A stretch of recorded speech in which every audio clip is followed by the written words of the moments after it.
Hi, I'm Lammy, welcome back to the channel. Today we're not painting a dwarf, it's the first video of the year. Got a new shirt, not painting dwarves. Fuck, how do I make an intro? It's been a little while. First of all, today we're painting goblins. Why are we painting goblins? Despite me having to paint a couple of hundred dwarves still, is because I need a good foe for my dwarves. And that's about it. So I want to have a force that's pretty equal to my dwarf force, but I don't want to spend a lot of money on it or a lot of time painting it because the dwarves are my main focus. So I decided to have a Moria army to go against my khazad dwarves, but it's gonna be focused on monsters. I've already painted the cave drake, and yeah, I love how the cave drakes came out. I painted two of them. And I have 4 cave trolls at the moment. Fucking awesome. Will become a video one day. I actually bought one to paint for a video, but I just started painting and yeah, I didn't record. Whoopsie. So yeah, today I'm showing you how I paint the goblins. That's gonna be, well, still a little bit more prevalent than the monsters, but mainly just to bolster up the ranks. And yeah, I also don't like painting goblins, so I'm gonna show you how I paint goblins fast and in a way that still looks pretty good if you ask me, because I'm actually quite hyped to get the 40 goblins I have right now, or 42 or something, to have them all painted up and yeah, just to see how it all looks together. So enough is said, let's go to the desk and see how I paint a goblin. Let's see how I paint a Moria goblin. Yeah, fuck. Brain farts. First of all, I start with iron warriors over everything metal. Shields, spear tips, swords, armor. Everything goes with iron warriors. Why? Because I accidentally bought 2 pots of iron warriors while trying to order iron breaker twice. Dyslexia, people. So I have a lot of iron warriors and I want to start using it, and it's a nice paint. It's the first time I'm actually using iron warriors, and I think I like it a little bit more than leadbelcher, but that might just be because I have a lot more of it than leadbelcher at the moment. Great mistake. Next up, I'm gonna do a thin as possible layer of black templar just to get the armor really dark. But I still want to see some spots of that iron warrior coming through, because their goblins, the army and as well the armor is going to be pretty nasty. So I want to have some blotches where the iron warrior still shines a little bit more through the black templar. So I'm not trying to make it a thick coat. I'm really taking my time here to make sure I don't, well, use way too much paint, because that's something that is quite easy to do. Now for the armor, one of the last steps, it's the second to last step, is ryza rust. And it's the first time I'm using ryza rust, because I bought it specifically for these goblins. And boy, I like ryza rust. It dries so matte, it's so, oh, I love it. So I'm trying not to use way too much of it. On this model I use a little bit too much. With the other models I'm painting right now, I realized that just a little bits here and there should be ryza rust. You still want to see the iron warriors and the black templar underneath the ryza rust.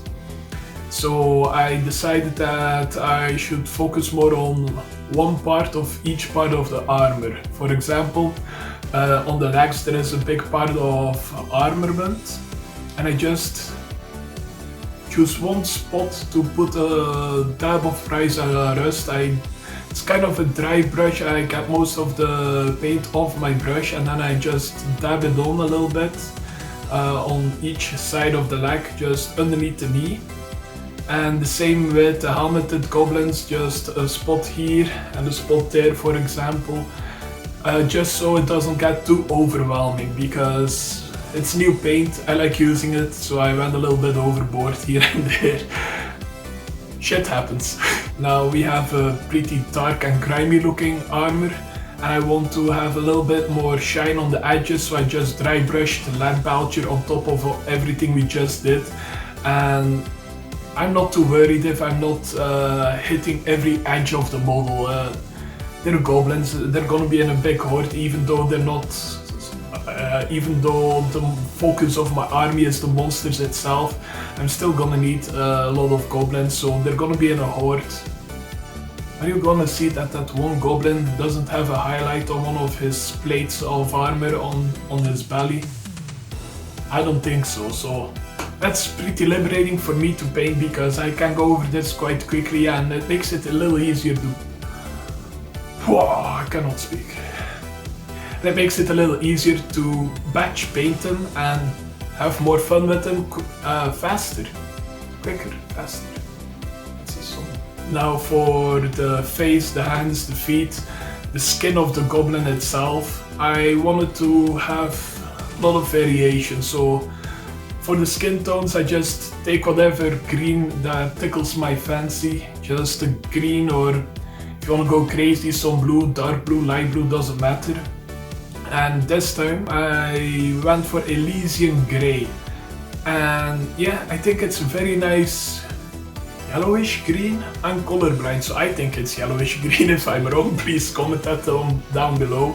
But I think it looks very good for a goblin skin. And yeah, if they're helmeted, you don't have a lot of skin to paint, so that makes it a little easier. Now the goblins, I used to paint them in scab red, the cloth parts of the model, but scab red is no longer a thing because it's no longer 2009. So I go for khorne red. It just feels right. To me it's weird to see a goblin with like a blue cloth or a purple or whatever other color you have. To me, it feels only right to use a red, and khorne red is perfect for this.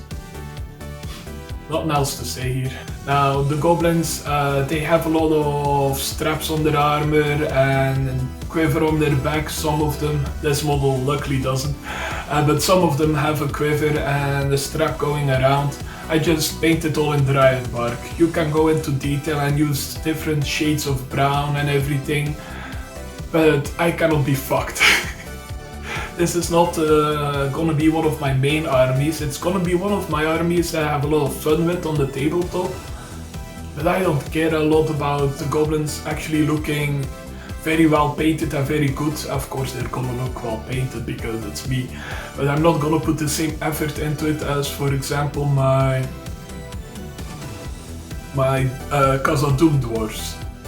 Because khazad dwarves are amazing, they deserve all the love and attention you can give them. And before I forget, I quickly painted his hair with abaddon black. For the spears and the bows, the wooden part, I use Corvus black on that. Mainly because it's the same color as the khazad dwarves, their bows and their axe handles. And it makes it feel like it's more localized and it doesn't require me to come up with something new. Being lazy sometimes can be excused by saying it's part of the aesthetic of the world and the part where they live. Just have to word it nicely. Now I use agrax earthshade on everything except the armor, because armor is pretty much painted already, and except the skin parts, because for the skin parts I'm gonna use something that I never used before, and that is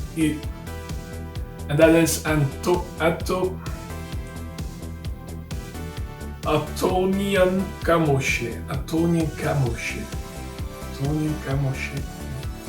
And that is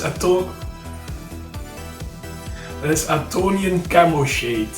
I had way too much trouble pronouncing that. Athonian camoshade, I never really used it before. A lot of people use it to wash their greens. I always used crow green because I bought it because there was no Athonian camoshade in the store, so I needed something to shade my greens. And I like crow green, but my Athonian camoshade, it dries a little shiny. And for goblin skin, it seems weirdly appropriate that they're slightly shiny. So technically, the shade paint sucks, but in a way that I kind of like. So yeah, that worked itself out right there. So now I have a shiny goblin face, and the goblin is done. It's completely done. The basing is done the same as my khazad dwarves, only with way less detail. I just did ashen grey as a base over the sand, and then dry brushed it with dullstone. I don't want to spend too much time on the goblins. They're gonna die like flies. It's insane.